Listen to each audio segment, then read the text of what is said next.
Currently, I'm working on a project which aims to help the millions of people suffering from spinal cord injuries and peripheral nerve injuries. You could potentially have intellectual property in the machine that makes it, as well as the thing you're going to make with the machine. Yeah.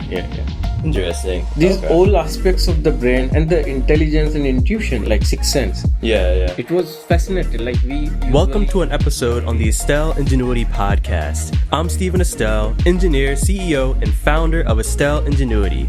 In our episodes, we dive into different experiences from people who specialize in technology, entrepreneurship, and other necessary elements that will help you reach your full potential in these fields.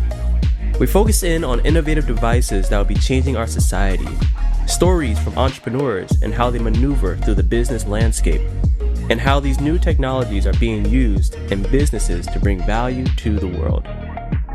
From these stories, if you are inspired to develop your own inventions and prototypes, and you want to see your innovative ideas flourish, reach out to us at estelleingenuity.com for your prototyping needs so together we can begin creating the new devices of the future. With that being said, enjoy the show, follow and subscribe to Estelle Ingenuity Podcast, and relish the wisdom from the topic you hear today.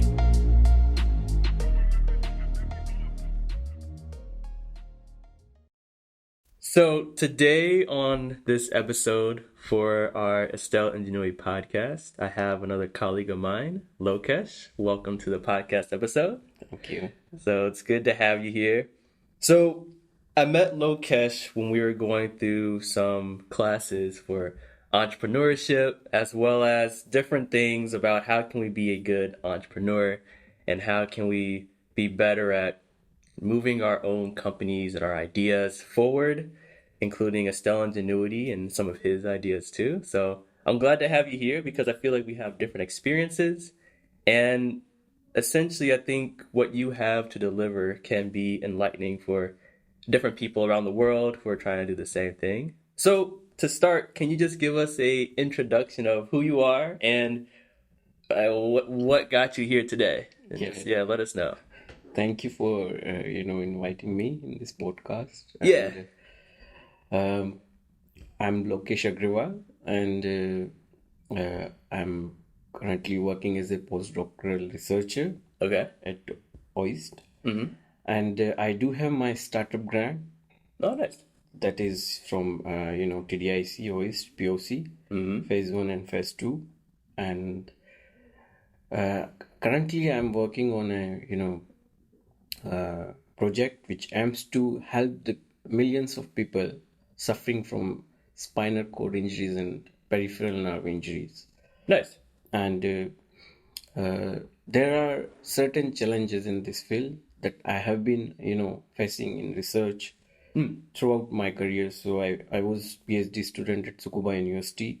Okay. During that, time, I came to know about these problems, and I started my, work in this particular field way back then, OIST. So it was in 2018. Okay. So when I started my research, I was having no idea of this particular field, tissue engineering. Yeah. And then my mentor, Sunil Kumar Vimal, he was actually expert of this field, and he was my mentor, fortunately, in PhD. So let me ask, actually, starting from the beginning. Yeah. So where would you say, where is your hometown? And then from there, what led you to want to get a PhD? Okay. So my hometown is a beautiful place in India. Okay, nice. Its name is, it's called as Pink City in the world. It's known as Pink City, and it's Jaipur. Okay. And it's a heritage, world heritage also. Oh, nice. Yeah, declared by UNESCO in 2000, I think, 21 or 22. Okay. And was there something in particular that, whether if it was family or some life experience, that got you into spinal cord injuries and research of that nature? Or like, what made you decide to get a PhD in the first place? So actually my course was very unique. So when I was in my penultimate semester of my high school, which is actually secondary, class. We know, so we have different culture than Western world in schooling. So that time we have to take a decision like you want to pursue your career in science, engineering, agriculture, whatever the art. There are various fields. So I came to know about a very unique course, which was actually designed to solve the major problems in society. And it was not just meant for a particular field, like we say engineering or the medical science or the commerce. It was designed to solve all the problems taking an integrated approach. So to create a person who has equal knowledge of biology, equal knowledge of engineering, equal knowledge of commerce, and to train young minds in such a way so they take the like optimal approach to address a problem in the society. So it's called converging technology. So combination of nanotechnology, biotechnology, bioinformatics, and information communication technology. So when I learned about this course, I went into the facilitation, seminar. And I found it very fascinating. I joined the course. From there, actually, my interest developed to have a startup or to create something novel, especially in the field of neuroscience, because this course was designed in such a way so we were exposed to different fields, so like nanotechnology, biotechnology, bioinformatics and information and communication technologies, cognitive and neuroscience, and even we were trained by the one of the best faculties in India. We used to invite them, and they used to teach us and train us in the particular topics that they are expert in. So and it was one of the its kind of institution in the Asia. So it was the first institution of such kind, and it was ranked number one in Asia in the time. So from there my interest in brain developed, and then slowly I got fascinated with the aspects of brain, the intelligence, intuition, emotion. We are the superior being who can process the information from environment, and can respond, can process and respond in the optimal way to act. So that is the superiority other species on earth doesn't have. Brain makes us superior in terms of emotional intelligence, in terms of coordinated response to a stimulus from environment. So these all aspects of the brain and the intelligence and intuition, like sixth sense, it was fascinating. Like we usually read about them, but when you learn the mechanism thoroughly, when you feel it, it's something very unique. Like other species on the planet might not have. That's what make us superior, and we control the earth. So I'm curious. So I have two questions for you. So the first question is, so you were inspired from your experiences in high school. What do you think are, so like, for example, different countries are trying to inspire younger generations to get into STEM, science, tech, engineering, and mathematics. And you got interested into this field just naturally from a lecture or from these experiences. Can you think of any ways, maybe specifically in your country, that might help inspire more people to get into the science field, to help innovate and to help, I guess, improve different aspects of society? What do you think might help younger people get into it? So I feel that we should allow them. What do they, what is their true nature actually? And it's being inhibited in India, especially the Indian society is parent-dominating society, and their aspects are also very important, like the large population of India, especially youth population. Okay. Very limited resources and opportunities for young generation. You have to compete a lot. Okay. And if you are in average population, average, IQ population, Yeah. you have to fight a lot. So from here, the thing is, if we allow people, or the child, from the childhood to pursue its interest, his own interest and abilities, because everyone is being gifted in some sense. Yeah, Okay. yeah. The problem in our society is that it's being hindered by, most of the time, a parent doesn't understand that this is his talent and can make his career in this particular field, and they force them to be an engineer or be a medical doctor. Okay, it's like okay, our neighbor is doing engineering, you should do engineering. Got you. Like if he wants to pursue a career in arts, who does what you will do by painting? Right. Understand? I get that. You can't earn bread and butter. Okay. So do you think it's like a parental thing or an exposure thing? Both. Okay. So from childhood, I think it's a parental thing, that parent doesn't recognize the talent of their own child. I think it's a very big problem in India, the parenting issue. Parent doesn't know how to do parenting. First thing. Second thing, I feel that the opportunities and exposure is not homogeneous. Like the opportunities are very limited. So for one opportunity, if 100,000 people are applying, then I get you.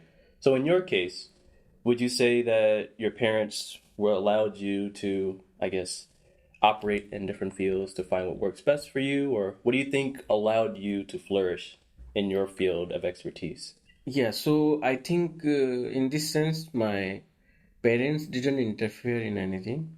And for them, actually, this concept was very new. When I asked them that after finishing my school, I would like to join for a course which is, doesn't give you guarantee to have a job. Like an after school course? Yeah. So this is like undergrad and for graduation. Okay.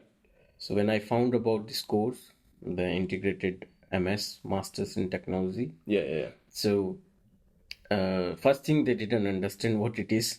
Okay. Okay, because my father is from commerce background. Okay. So he just believed me what I wanna do. That's really good to hear. Yeah, just supported me. So I didn't have any, like restriction or force from my parents' side. Like, okay, you have to join this particular course. Second thing, my teachers also supported my, decision that, okay, joining. So I had option to go into dental, To be a dentist? yeah, to be a dentist. I qualified the dentist exam of our state government. I qualified agriculture officer exam in our, and I also qualified for this particular course. So, but I chose to be in this particular course because it was something came from inside. Sometimes you have, I get that. you just leave the logics and just follow your intuition. Yeah. Something like that happened. I was very much fascinated with the first lecture, which was given to the for the orientation. And after that, I said, this is something I really wanna do. Okay. No, I like that. I think from what I've seen, especially from my engineering courses in undergrad, a lot of the engineers were there because they said, "Oh, my parents forced me into it." Yeah, definitely. Or like, I'm here because, I don't know, my mom's an engineer, therefore I must be an engineer. Even though I met plenty of engineers that wanted to be a historian, or even like artists, like you said. So and sadly, those engineers dropped out because definitely. it wasn't what they wanted to do, and it's a lot of work to do a science major. Yeah. So I think that's actually a good component that a lot of people should realize when inspiring the next generation. Don't kind of force inspire them, but naturally let them do what they want. No, that's interesting. Go. My father is from commerce background. Okay. But so we are four brothers. Okay. None of them chose commerce. So my father never forced any of us to be in commerce in an, in arts field. So So what do your brothers do? my elder brother is a medical doctor, Nice. and I have two elder brother, one younger brother. So Okay. and all of them work for government of India, like Got they're it. Got it too. government jobs. So Okay. No, that's interesting. I guess it actually kind of sounds similar to me and my brothers. So, my mom, she was a flight attendant for airplanes, and then my father is a police officer. You know, and I have two brothers. I'm the middle child. My older brother is I forgot what kind of scientist or biology major, but it was I forgot. But he's in science. He does science research right now in a place in Chicago. okay, I'm an engineer. My little brother's an engineer. And then the question we always get is, "Oh, is your parent are they engineers or science?" yeah, And then yeah. similar to you, it's like, "No, they did this and this, Yeah, police." yeah, And yeah, then yeah. like, "Oh, what led you then to science?" And it's interesting because I feel like in that kind of case, it's like, we just naturally went to it, maybe because it was new, Yeah, you know? or something like from inside, you really wanna do it. Yeah, Yeah, yeah, even yeah, yeah. so, if you have options and if you are drawn to some, one particular option, it means there is something which. So everyone has some,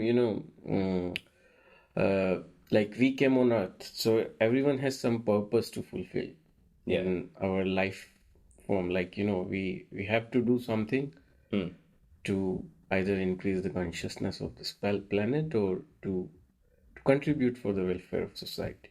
Yeah, yeah, yeah. So until we chose that particular path, we are constantly pushed by universe to move in Yeah. that particular direction. I like that. No, that's an interesting conversation because I see it all the time where people are like, be an engineer, and then they hate their job because they're forced into it. So then going from that, going into more details about what you're working on with the spinal cord information. So can you kind of explain what you're doing, but then explain it in a way that's easily understandable to many people listening about why you chose spinal cords and kind of, I guess, your bread and butter of like your approach of this problem? So I started this work in 2018, Okay. and I was exposed to this particular field, as I said, by my mentor. So he saw my CV and he said that your skills are very much suitable for this particular field because this is something has lots of potential to help the society, but has not been addressed and like utilized to its fully caliber. Like Yeah, yeah, yeah. so, when I started reading the literature, so I came to know that more than 22 million population all over the world is suffering from nerve injuries due to some accidents and they cannot move, like once you have some injury into your nerves, peripheral nerves, usually after traumas, you cannot move, you lose the function. Okay. So, and around 40% cases from 22 million are severe cases. And similar way, if you see the statistics, so around 6 million people worldwide are suffering from spinal cord injuries, and 40% cases are severe cases which are called quadriplegic, means who lost the complete movement, all four limbs. Okay. And they have an injury from the neck, Yeah. so complete paralysis of the body. So, from what I've heard from some colleagues of mine, that is a spinal cord injury essentially you have an injury and then your body tries to heal, but then kind of like the scar tissue kind of prevents signaling to continue through the nerves. Is that how it works? Or So the thing is, it's like spinal cord, which is a part of central nervous tissue. Central. So in simple terms, whatever exists on at the midline of your body, central line of your body, that's called central nervous system. okay. Away from midline of your body,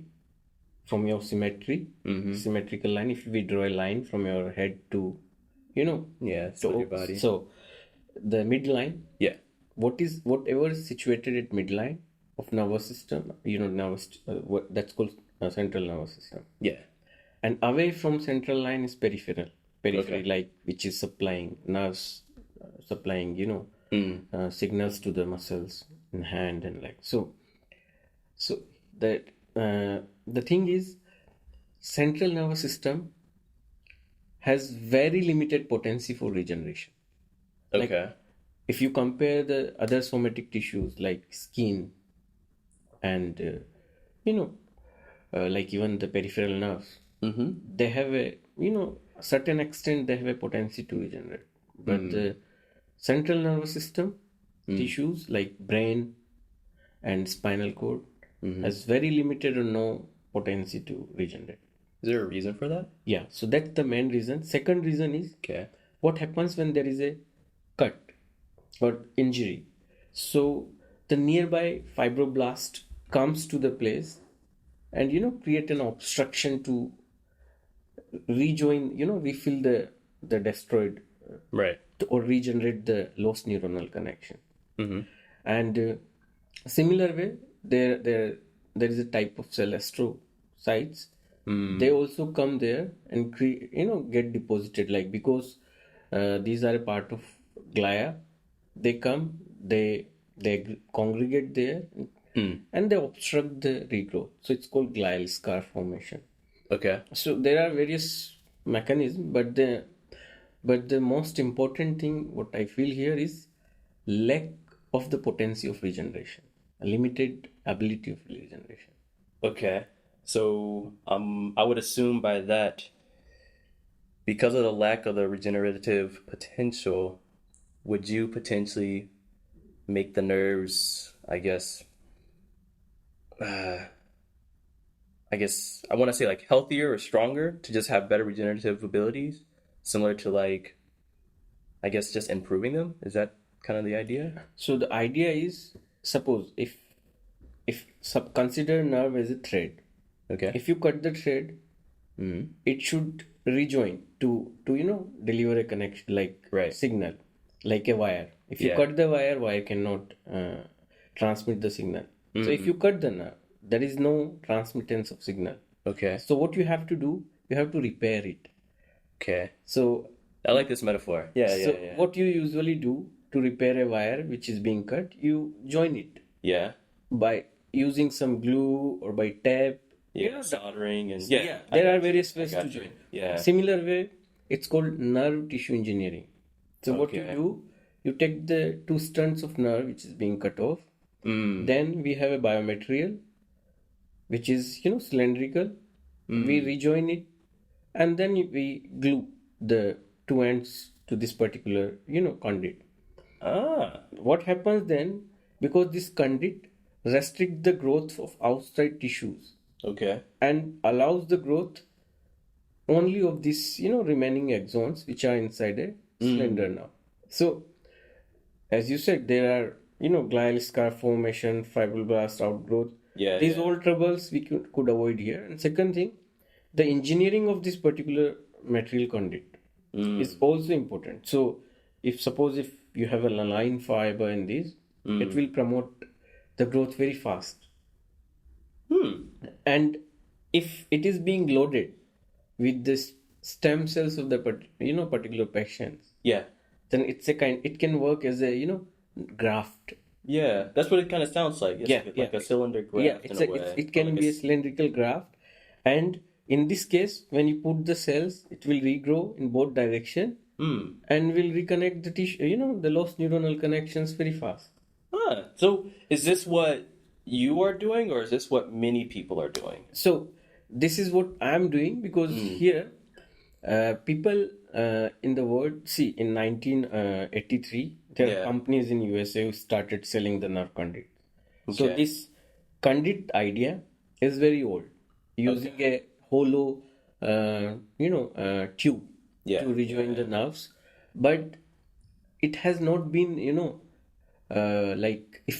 very effective strategy so far, because it's been still a very challenging field to address the spinal cord injuries, especially. So is it the shape or the material that's the issue here? So it's the engineering of material. Okay. Apart from that, alone material being used cannot be, cannot give you 100% regrowth.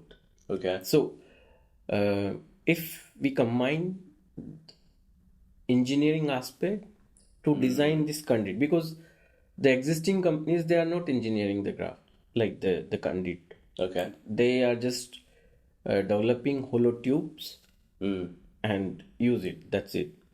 But Okay, there is okay. no engineering in that. Are these like made out of like some bioacceptable plastic or metal or something? Yeah, something Alloy? like that. So, suppose you have a ball pen. So the core of this, it's hollow. Yeah, gotcha. Similar to that, conduits are there, but it has no texture, no engineering in terms of porosity. Because just grafting is not enough. You have to understand one thing, Right. that there should be the penetration of blood vessels. Right. That's why stents are kind of like a cage. Yeah. So there are various things that needs to be addressed here. And after finding all those problems and thoroughly investigating literature has been published in last 30 years, 3 decades of tissue engineering, I came to a conclusion that the problem is people are not being serious to address this problem. Second thing, there are technical limitations, like the available fabrication technologies. Like they don't have the machinery to make it? Make it, yes. Ah. So then it prompted me to develop a technology also for the fine engineering of these scaffolds and conduits. So to clarify this, so you're focusing not only on the design of this new cylindrical material, are you also focusing on the machine to make it? Yeah, so I'm also developing a machine and biomaterial. Got you. So it's like all linked with each other. Okay. So when I encountered the troubles, I started solving them by myself. So it started with one, and then you're like, I have nothing to make it, Yeah. so I need to make my own thing to Yeah, make yeah. what I want to make. So then ultimately, you could potentially have intellectual property in the machine that makes Yeah, it, yeah. as well as the thing you're going to make with the machine. Yeah. Interesting. I think that's... Huh. So what can you say that if somebody were to see your thing, I don't know what other people are doing in the field, but is there anything in particular that you can say that, besides you're making like a new machine to make a new idea, could you see that machine maybe being used for other applications as well? Yeah. For like a wide array of uses? So the machine design is very flexible. It can be extended to various applications. Okay. In my medical field especially. So apart from developing a customized or personalized scaffold or implant, we can use it to we can use it as a conventional electrospin machine. So can be used for the textile industry, Okay. How so? For like the fiber development and special thread, and Okay. apart from that, it can be extended to as a 3D bioprinter, Yeah. and it can print tissues itself. That's what I'm really excited about. 'Cause I really like bioprinters. Yeah. I'm still new on it. So it's printing material Yeah. and can be extended as a 3D bioprinter. So I think this flexibility to mold the design according to your need is also one superior virtue of this particular technology. So is it possible? I'm kind of thinking about this in this wire metaphor that you gave earlier, where so let's say you have an injury between two nerves, and does it make sense for somebody to take a section of another nerve, let's say a nerve that has regenerative properties, and then use that nerve as a bridge between those two tear nerves, and then this one regrows. That's what being a gold standard so far for the in the medical science. Okay. It's called autologous graft, autograft. So taking a portion from the patient's body, mostly sciatic nerve. Where is that? It's in the leg. Okay. Sciatic nerve, it's called. Okay. And usually it's being placed at the site of injury, median nerve, or other. So that's called autograft. But there are certain, various drawbacks of this particular thing. So you are repairing a portion of body at the cost of deformity at the other place. Okay. True. And Yeah. second thing, it leads several complexities like loss of function related to particular nerve in leg, and there are certain like sensitivity stuff patients are having after this kind of grafts, and blood loss in many cases. There's severe blood loss and severe infections. There are various drawbacks. So the idea is you take this stem cell from the patient's body, like the somatic cell, and differentiate it to pluripotent stem cells, which can be differentiated and reprogrammed into any kind of cells, Right. like neuron, glia, blah blah. And then you load them into the graft, create a graft using the engineering of the scaffold, and create a real 3D tissue, the microenvironment of the the original tissue which is in your body, imitate the exact structure outside in the lab. I like that. That sounds like almost like a miracle medicine in a way. You're Yes. just making your own medicine from your body. Yeah, it's called personalization of medicine. Yeah. So you develop it, and then so this procedure actually provide alternate and very robust solution of autografts. You don't need to remove anymore. Yeah. And for the spinal cord injuries especially, because you cannot take a portion of someone's body to repair the spinal cord, is very thick. So you have to develop a graft which is exactly with the dimensions of spinal cord, which is quite thick actually. And for that graft method using the IPS, and Yeah. that's much better alternate solution. So one thing I'm curious about too is that I hear some organs for humans can be replaced with like animal organs. I think it's pigs or something. I forgot exactly which one it was. Like I think there was like maybe the first. I don't know if it was the first kidney or something that came from a pig. So my first idea now was, we said that you can get like nerves from your leg, but then you're destroying one part to repair. I mean, could we by chance use nerves from animals that are maybe more biocompatible with humans? So the thing is, it's called allografting.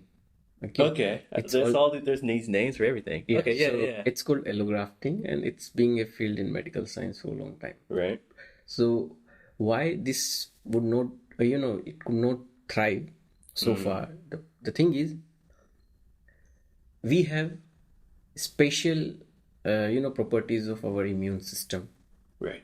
So any foreign item or particle, even the virus, which is very small, comes in our body. Yeah. Our immune system responds in very aggressive way to protect our body. Similar way, when you are taking a part of Suppose foreign. foreign so suppose from animal body, it is not having similar molecular architecture as well as the molecular expression of the cells. So cells itself is a very big mystery. Yeah. Like we are the part of universe, but at the same time we are itself a universe. There are billions of cells in our body. Okay. And if you go inside one particular cell and its surface receptors, which is being expressed, like if you have a ball, and the surface of the ball is expressing many proteins. This expression of proteins, this goes deeper. is very different than the human body protein. Right. It's called PLM etching. So it is also a very important procedure when there is, like the patient, when a particular patient is requiring the donation of some organ. Right. So the PLA matching, these are being done in this particular case. So these, allografts from the animal's body were being used at the cost of, the immune system of Possible the patient. rejection. Yeah. So the person has to be on the immunosuppressor throughout his life. Oh, right. I never thought about that. So is it normally like that for every implant, or is there any way to make, I guess, any animal implant just acceptable without the immunosuppressant being needed?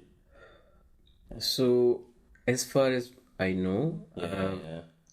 in all the cases the patient has to take Yeah. the immunosuppressor.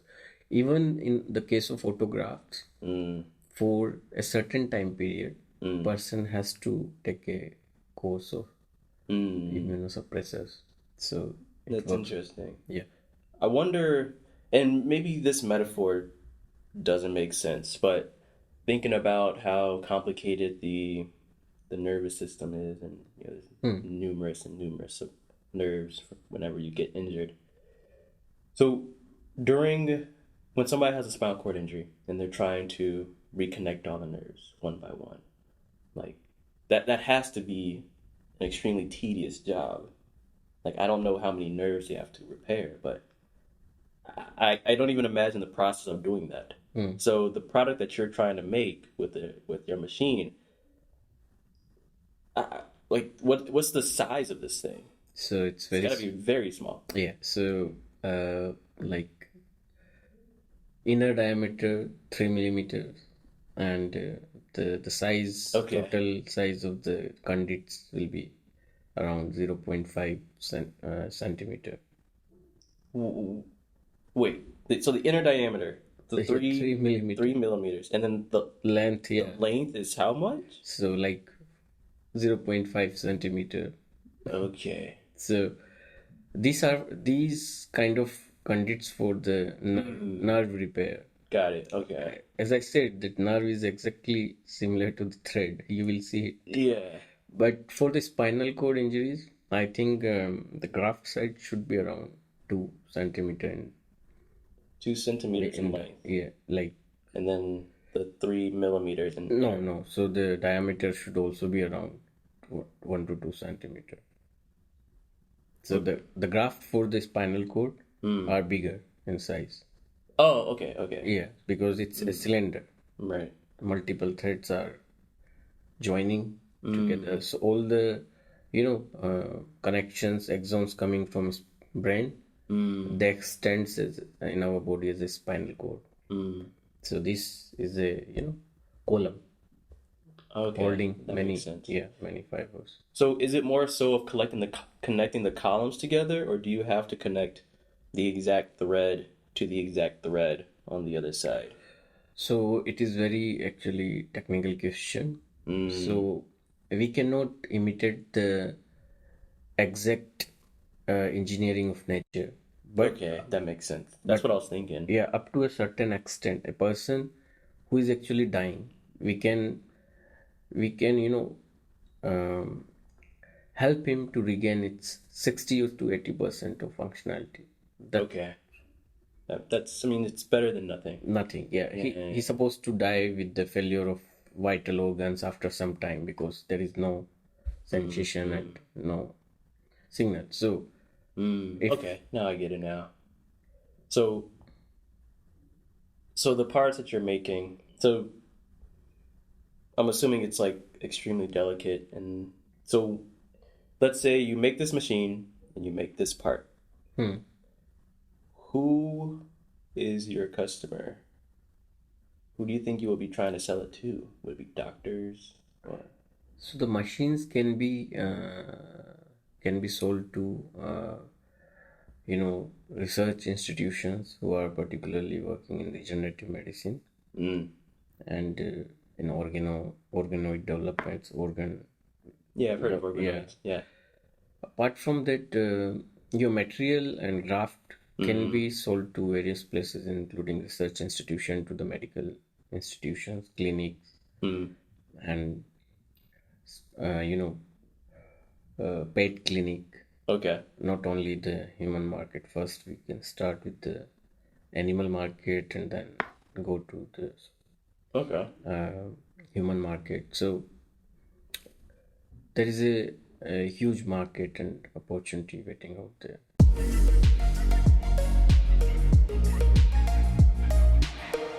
That was the end of an episode of the Estelle Ingenuity podcast. Hope you learned something new and innovative and were left inspired to go create and invent new ideas for the betterment of society. Make sure to follow and subscribe to the Estelle Ingenuity podcast on Spotify, Apple Podcasts, and YouTube for more stories and experiences from people in the field and to hear about new up-and-coming technology. Thank you for listening and see you in the next podcast episode.